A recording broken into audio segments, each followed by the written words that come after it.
টোটা রাজ্যে যখনই মানুষের ওপরে অত্যাচার হয়, সংবিধানের উপরে আক্রমণ হয়, দলিত, মুসলিম, আদিবাসী, গরিব, এক কথায় মানুষের ওপরে, দেশের ওপরে যখন আক্রমণ হয়, সে রাজ্য সরকার করুক আর কেন্দ্রীয় সরকার করুক, তারই বিরুদ্ধে আব্বাস সিদ্দিকী প্রতিবাদ করেন আহলে সুন্নতুল জামাতের পক্ষ থেকে। উনি আহলে সুন্নতুল জামাতের কর্ণধার।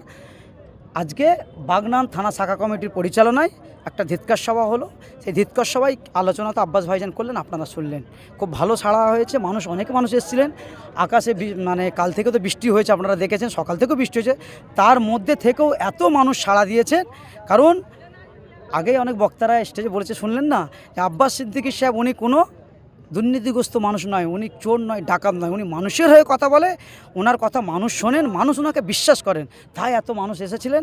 মানুষ বুঝতে পেরেছেন যে আব্বাস সিদ্দিকী, একমাত্র আব্বাস সিদ্দিকী পারবে বাংলাকে বাঁচাতে, বাংলার মানুষকে বাঁচাতে, সংবিধান বাঁচাতে।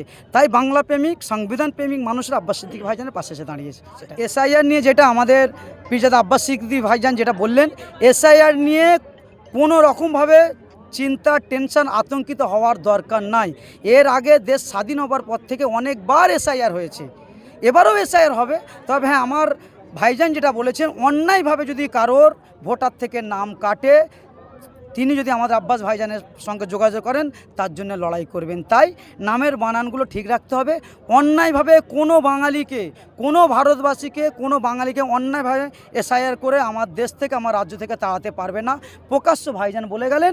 যখনই কেউ বিপদে পড়বে, সমস্যায় পড়বে, এসআইআর নিয়ে কোনো দ্বিধা না করে আব্বাস ভাইজানের পাশে আসেন, নিশ্চয়ই আপনারা সহযোগিতা পাবেন। এসআইআর নিয়ে চিন্তা করার কোনো দরকার নেই। আমার নাম আফতাব মোল্লা, আমি আব্বাস সিদ্দিকী সাহেবের একজন সৈনিক। আজকে যে সভাটা হয়েছে আহলে সুন্নতুল জামাতের তরফ থেকে হয়েছে। অতএব আজকে আব্বাস ভাইজান যে কথা বলে গেল, এসআইয়ের সম্বন্ধে যে আপনারা যে প্রশ্ন করেছিলেন, এসআইয়ের সম্বন্ধেও উনি বলে গেছেন। সেইখানেতে একটা জিনিস উনি বলেছেন যে প্রত্যেকে আমরা আমাদের নথিগুলোকে ঠিক রাখব, তাহলে আমাদের কোনো অসুবিধা হবে না। আর আমরা ভারতীয়, অতএব আমরা ভারতবাসী, আমরা সংবিধান মেনে চলি। আর যে সংবিধান বিরোধী যারা কথাবার্তা বলবে বা সংবিধান বিরোধী যারা কাজ করবে, তাদের বিরুদ্ধে কিন্তু আমাদের লড়াই। আমার নাম তুষারে মল্লিক, আমার বাইনানে বাড়ি।